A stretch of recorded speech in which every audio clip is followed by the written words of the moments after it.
war in Afghanistan may be absent from the headlines, but our men and women are fighting it every day. About 10 days ago, President Barack Obama went to Afghanistan to rally the troops on the ground. The highest-ranking enlisted man there joins me via satellite from Afghanistan, Command Sergeant Major Marvin Hill. Sir, welcome to Washington Watch. Well, thank you. Thank you for having me. All right, off the top, General David Petraeus said that we may very well not win this war by 2014. Clearly, the Congress and Americans want our troops back home. So give us a sense of what is happening there and really how can we achieve victory in Afghanistan. Well, Roland, there's a lot going on here in Afghanistan. There's still some heavy fighting going on in parts of the country. Down south in Kandahar province, in Helmand province, in Paktika province in the east, there's heavy fighting still going on. And our troops are doing a marvelous job there. We're also simultaneously manning, equipping, training, and employing Afghan national security forces all around the country.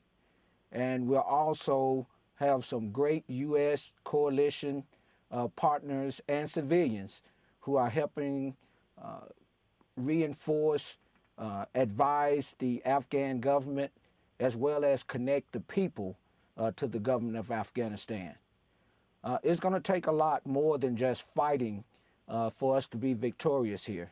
So what we focus on is just making progress every day and doing the simple things right and getting the inputs right. And with that, we'll be able to achieve our goals and go into some type of transition next year and then complete that transition by 2014. We recently saw several American troops killed by an Afghan who was participating in training drills. And so how do you deal with the trust factor of American troops training Afghan police and not really knowing whether or not the Taliban has infiltrated those Afghan police? Well, I would tell you, trust is very important what we do.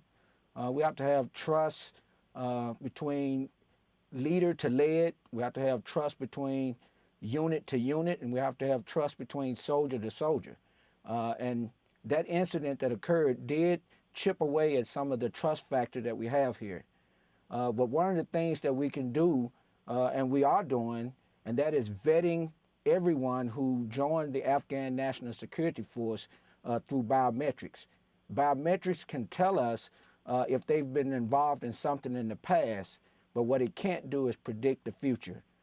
So we're working extremely hard at that. We're continuing to partner with these units because partnering is one of our tickets to transition, and it enables us to work ourselves out of a job. But that was a tragic event, and it did chip away a little bit at the trust factor. But the unit is extremely strong, and I attended the memorial service for those 6 warriors, and one of the things that the unit harped on was to continue the mission and to continue partnering with our Afghan National Security Forces. In a nationwide poll, there are more than half of Afghans interviewed said that U.S. and NATO forces should leave the country by mid-2011. How does that affect the morale when you have soldiers trying to do their job, trying to achieve victory, bring democracy and freedom to Afghanistan, but then you have more than half the country saying they want forces to leave? Well, many of those people that are taking part in that poll and have those opinions, they're basing those opinions based off the fighting that's taking places in their streets and neighborhoods. But to achieve our goal, we have to do more than just provide security here. We have to have a strong government, one that can provide security for the people of Afghanistan and govern all the people. So it is disheartening at times to hear things like that, but our troops are strong, they're resilient, and they focus on the mission at hand, and they're well led, they understand their mission, and that's what we focus on. I spent some time with the vice chairman of the Joint Chiefs of Staff last year, and one of the issues that he talked about in terms of in the Army, and that is dealing with post-traumatic stress syndrome, dealing with the suicide rate in the military. You served 3 tours of duty in Iraq. You're now in Afghanistan. And so as the highest-ranking enlisted man there in Afghanistan, how do you counsel troops when it comes to the issue of folks who have suicidal thoughts in dealing with post-traumatic stress syndrome? Well, Roland, one of the things that we try to do as leaders is remove the stigma that's associated with seeking any type of mental help. And that's been one of the things that's have plagued us in the past, that there was a big stigma associated with that, and it appeared to be a sign of weakness. Well, now we know that that is not true, and we know that our troops are exposed to all sorts of traumatic events that take place during the course of a day. And with that, we have to make sure that they have an area where they can decompress, where they can talk to leaders, where they can talk to counselors about some of the events that have taken place and how it affected them. This is something that's going to be with us for a while. Units have a great counseling program down there. They have resiliency training going on every day. And it's with that resiliency training that we can strengthen our troops and prepare them to fight another day. There's been some politics going on back home, and that is the Senate recently voted down or filibustered don't ask, don't tell. One of the issues that came up is that folks say there's some concern from those on the front lines. Do you have any thoughts as it relates to don't ask, don't tell, and how that affects the officers, the troops on the front line?